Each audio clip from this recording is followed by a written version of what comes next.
Welcome back to Thinking Homiletically.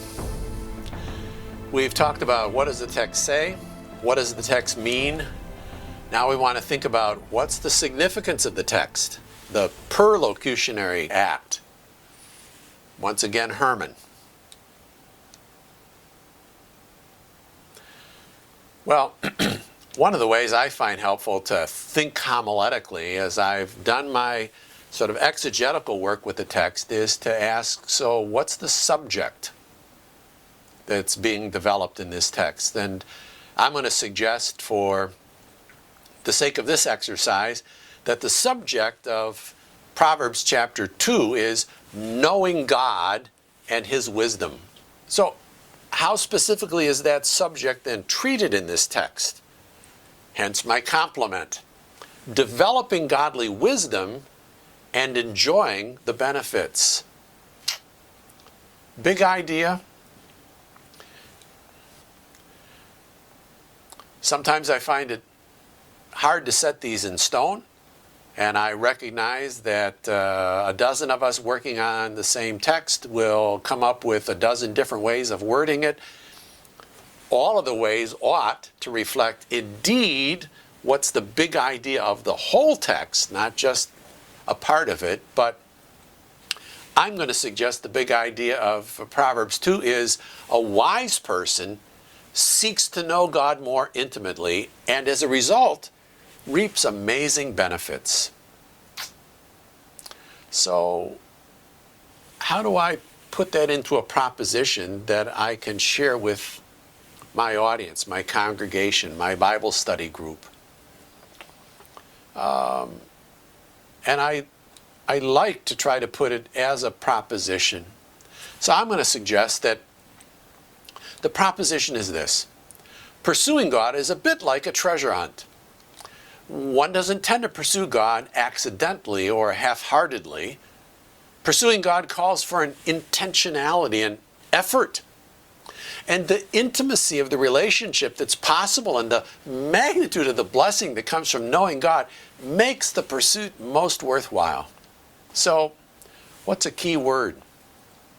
For me, a key word is a noun in the plural that describes or identifies what each one of my major points is going to be.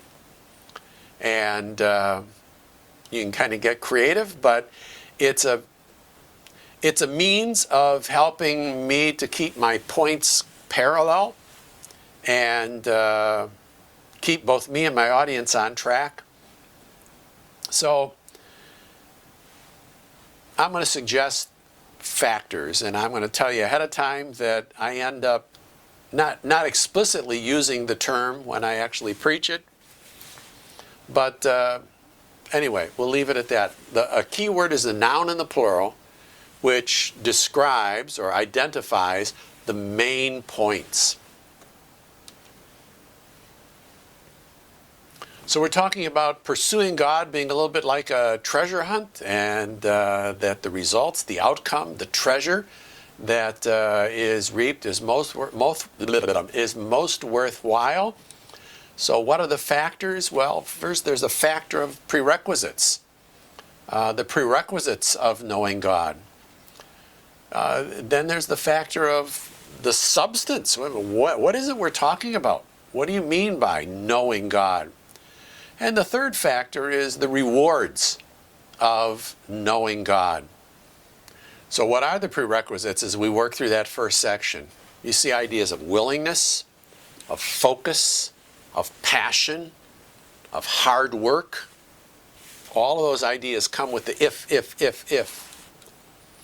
The substance of knowing God. What is that about? Well, it's knowing Him intimately. It's knowing Him, this intimate relationship. And then this idea of the fear of the Lord, or awe as to who God is. And then third, the rewards of knowing God. This discourse unwraps the reward of it. It provides moral protection, discretion, a rescue from false philosophy, a rescue from moral decay.